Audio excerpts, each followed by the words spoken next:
ശ്വാസം നിലച്ചു പോകുന്ന അവസ്ഥ എന്നുള്ളതാണ്. അമിതവണ്ണം മൂലം ഈ സ്ലീപ്പ് അപ്നിയ വളരെ കോമൺ ആണ്. നമ്മൾ സഫർ ചെയ്യുകയും പക്ഷേ നമ്മൾ റെക്കഗ്നൈസ് ചെയ്യാതെ പോവുകയും ചെയ്യുന്ന ഒരു കണ്ടീഷനാണ് ഒബ്സ്ട്രക്റ്റീവ് സ്ലീപ്പ് അപ്നിയ. നല്ല കൂർക്കം വലിയുണ്ട്, ഇപ്പം നിന്നല്ലോ, അപ്പോൾ പക്ഷേ ആ നിൽക്കുന്ന സമയത്ത് ചിലപ്പോൾ ശ്വാസം കിട്ടാത്തതായിരിക്കാം.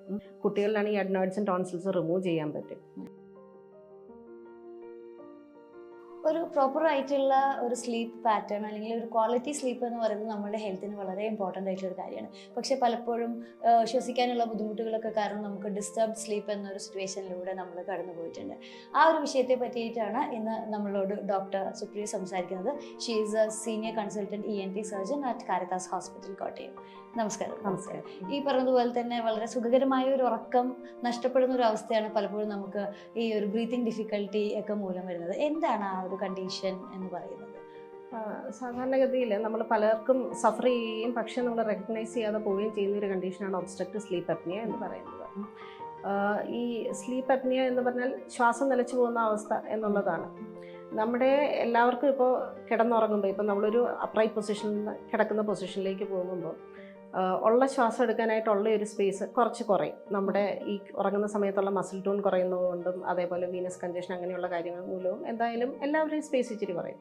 പക്ഷേ നമ്മൾ അല്ലാതെ തന്നെ സ്പേസ് കുറവുള്ളവരാണ് എന്നുണ്ടെങ്കിൽ, എന്ന് വെച്ചാൽ ഇപ്പോൾ എന്തെങ്കിലും കാരണങ്ങൾ കൊണ്ട് ഇപ്പോൾ മൂക്കിനടപ്പ്, തൊണ്ടയ്ക്ക് അടപ്പ് അങ്ങനെയൊക്കെ ഉള്ളവരാണെന്നുണ്ടെങ്കിൽ കിടക്കുന്ന സമയത്ത് തീരെ അടഞ്ഞു പോവുകയും അതുകൊണ്ട് ശ്വാസം കിട്ടാത്ത അവസ്ഥയും വരും. അതിൻ്റെ പേരാണ് ഒബ്സ്ട്രക്റ്റീവ് സ്ലീപ്പ് അപ്നിയ. അപ്പം ഈ ഒബ്സ്ട്രക്റ്റീവ് സ്ലീപ്പ് അപ്നിയ സാധാരണ നമ്മൾ കോമൺലി കുട്ടികളിലും കാണാം. ഈ അഡിനോയിഡ്സ് ടോൺസിൽസ് അങ്ങനെയുള്ളതൊക്കെ ആണെങ്കിൽ വലുതായിട്ടുള്ള കുട്ടികളിലും കാണാം. അതുപോലെ തന്നെ ഈവൻ അഡൾട്ട്സിലും കാണാം. അഡൾട്ട്സിലെന്ന് പറഞ്ഞാൽ അത് ഈ മോസ്റ്റ്ലി റെക്കഗ്നൈസ്ഡ് ആകാത്ത നല്ല കൂർക്കം വലിയുണ്ട്, ഇപ്പം നിന്നല്ലോ, അപ്പോൾ പക്ഷേ ആ നിൽക്കുന്ന സമയത്ത് ചിലപ്പോൾ ശ്വാസം കിട്ടാത്തതായിരിക്കാം. അപ്പോൾ അത് ആക്ച്വലി ഒരു വളരെ സീരിയസ് ആയിട്ടുള്ള കണ്ടീഷനാണ്. നമ്മൾ ഇങ്ങനെയുള്ള കേസസിലാണെങ്കിൽ ഒരു എന്തെങ്കിലും ഒബ്സ്ട്രക്ഷൻ ഉണ്ടെങ്കിൽ തന്നെ അത് എന്ത് കാരണം കൊണ്ടാണെന്ന് നമ്മൾ കണ്ടുപിടിക്കുക തന്നെ ചെയ്യണം.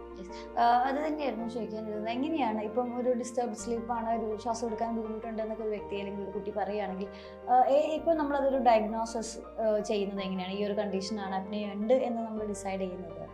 സാധാരണ കുട്ടികളിൽ ഈ കുട്ടികൾ ഉറങ്ങുന്നത് കൂടുതൽ മാതാപിതാക്കൾ ശ്രദ്ധിക്കും. നമ്മുടെ ഇപ്പോൾ സ്പൗസ് കിടന്നുറങ്ങുന്നത് എങ്ങനെയാണെന്ന് ശ്രദ്ധിച്ചില്ലെങ്കിൽ പോലും കുട്ടികൾ അത്രയും ശ്രദ്ധിക്കുന്നുണ്ടാകും. അപ്പോൾ കുട്ടികൾക്ക് തന്നെയാണെങ്കിൽ ഭയങ്കര നോയ്സി ബ്രീത്തിങ് ഉണ്ട് രാത്രി. അതേപോലെ ഇടയ്ക്ക് വെച്ചാണെങ്കിൽ ശ്വാസം എടുക്കാൻ സ്ട്രഗിൾ ചെയ്യുന്ന പ്രത്യേക പൊസിഷനിൽ കിടന്നാൽ മാത്രമേ ശ്വാസം കിട്ടുന്നുള്ളൂ. അത് നമുക്കാണെങ്കിൽ റെക്കഗ്നൈസ് ചെയ്യുകയും ചെയ്യാം. നമുക്ക് അങ്ങനെയുള്ളപ്പോൾ നമുക്ക് ഒന്ന് ക്ലിനിക്കൽ എക്സാമിനേഷനിൽ, രണ്ട് നമുക്ക് സ്കോപ്പികളിലൂടെ അല്ലെങ്കിൽ എക്സ്റേകളിലൂടെ എയർവേ അസസ് ചെയ്യാനായിട്ടും പറ്റും. അഡൾട്ട്സിലാണെന്നുണ്ടെങ്കിൽ ചിലപ്പോൾ കോസസ് വേറെയും കാണാം. അത് എന്താ വെച്ചാൽ ചില അഡൾട്ട്സിൽ അഡിനോയിഡ്സ് അത്ര കോമൺ അല്ല. ടോൺസിൽസ് എന്നാലും വലുതായിട്ടുള്ളവരുണ്ട്. ചിലർക്ക് പാലത്തിന് വളവ് കാണാം. അതെല്ലാം സ്കോപ്പിലൂടെ നമുക്ക് മനസ്സിലാക്കാം. അതേപോലെ ഡൈനമിക് എയർവേ കൊളാപ്സ് എന്ന് പറയുന്ന ഒരു കാര്യമുണ്ട്. കാര്യം നമ്മുടെ തൊണ്ടയിലൊക്കെ ചില ഭാഗങ്ങളിൽ ഒരു ടിഷ്യൂവിന് കട്ടി കുറവുള്ളപ്പോൾ ശ്വാസം അങ്ങ് എടുക്കുന്ന സമയത്ത് അങ്ങ് കൊളാപ്സ് ചെയ്ത് പോകാം. പിന്നെ ഇതിന് ഒരു ഇമ്പോർട്ടൻ്റ് ആയിട്ടുള്ളൊരു ഡയഗ്നോസ്റ്റിക് മൊഡാലിറ്റിയാണ് സ്ലീപ്പ് സ്റ്റഡി എന്ന് പറയുന്നത്, പോളിസോംനോഗ്രാം എന്ന് പറയുന്നത്. അതെന്ന് പറഞ്ഞാൽ നമ്മൾ ഒരു ഓവർനൈറ്റ് വന്ന് ഒരു സ്റ്റഡി നടത്തുകയാണ്. പല ഫാക്ടേഴ്സ് അവരതിൻ്റെ അകത്ത് നമ്മുടെ സാച്ചുറേഷൻ, ഹാർട്ട് റേറ്റ്, അങ്ങനെ പല ഫാക്ടേഴ്സ് ആണെങ്കിൽ അവർ മോണിറ്റർ ചെയ്യുകയും അതിൻ്റെ ഒരു ഡീറ്റെയിൽ റിപ്പോർട്ട് കിട്ടുകയും ചെയ്യും. അപ്പോൾ അഡൾട്ട്സിൽ യൂഷ്വലി നമ്മൾ എപ്പോഴും പോളിസോംനോഗ്രാം ഇത് റെക്കമെൻഡ് ചെയ്യുന്ന ഒരു ടെസ്റ്റാണ്. സോ എന്തൊക്കെയാണ് ഇപ്പോൾ ട്രീറ്റ്മെൻറ്റ് മൊഡാലിറ്റീസ് നമുക്ക് അവൈലബിൾ ആയിട്ടുള്ളത്? മെഡിക്കൽ മാനേജ്മെൻ്റ് ആണോ, അല്ലെങ്കിൽ ഇപ്പോൾ ഈ പറഞ്ഞ മാതിരി ലൈഫ് സ്റ്റൈൽ മാനേജ്മെൻ്റ് ആണോ? ടെൻഷൻ അങ്ങനെ അതുകൊണ്ടും ഉറക്കമില്ലാത്ത ആളുകളുണ്ട്. അമിതവണ്ണം മൂലം ഈ സ്ലീപ്പ് അപ്നിയ വളരെ കോമൺ ആണ്. നമ്മൾ ചില കണ്ടീഷൻസിലെന്ന് പറഞ്ഞാൽ ഈ ഒരു നോക്കുമ്പോൾ സ്ട്രക്ചറലി അകത്ത് വലിയ പാലത്തിന് വലിയ വളവ് കാണണമെന്നൊന്നുമില്ല. അതേപോലെ ടോൺസിൽസ് വലുതാകണമെന്നില്ല. ഈ വേറെ ഒന്നും ഒരു വീക്കായിട്ടുള്ള ടിഷ്യൂസ് ഒന്നും കാണണമെന്നില്ല. പക്ഷേ ഈ നെക്കിലുള്ള സോഫ്റ്റ് ടിഷ്യൂസ് അകത്തേക്ക് കംപ്രസ് ചെയ്ത്, അല്ലെങ്കിൽ താടിയുടെ അവിടെയുള്ള ടിഷ്യൂസ് കംപ്രസ് ചെയ്ത് അതുമൂലം തന്നെ ഇതുള്ളവരുണ്ട്. അപ്പോൾ ഈ ലൈഫ് സ്റ്റൈൽ എന്ന് പറയുന്നത് വളരെ ഇമ്പോർട്ടൻ്റ് ആണ്. Actually weight reduction adults, obese അഡൾട്ട്സിൽ ഈ സ്ലീപ്പ് അപ്നിയ ഭയങ്കരമായിട്ട് കുറയ്ക്കും. അപ്പോൾ അതുപോലെ തന്നെ ഈ നമ്മളാണെങ്കിൽ ഇപ്പോൾ സ്കോപ്പീസിൽ എന്തെങ്കിലും അബ്നോർമലായിട്ടുള്ള ഇത് കണ്ടിട്ടുണ്ട് എന്നുണ്ടെങ്കിൽ, ഇപ്പോൾ പാലത്തിന് വളവുണ്ടെങ്കിൽ നമുക്ക് കറക്റ്റ് ചെയ്യാം. ഈ ദശവളർച്ച ഉണ്ടെങ്കിലോ അല്ലെങ്കിൽ ഒരു പരിധി വരെ നമുക്ക് തിങ്ങലോ ഇപ്പോൾ യുവില അങ്ങനെയുള്ളതിന് നീളം കൂടുതലുള്ളതോ സർജിക്കലി നമുക്ക് കറക്റ്റ് ചെയ്യാം. കുട്ടികളിലാണെങ്കിൽ അഡിനോയിഡ്സും ടോൺസിൽസും റിമൂവ് ചെയ്യാൻ പറ്റും.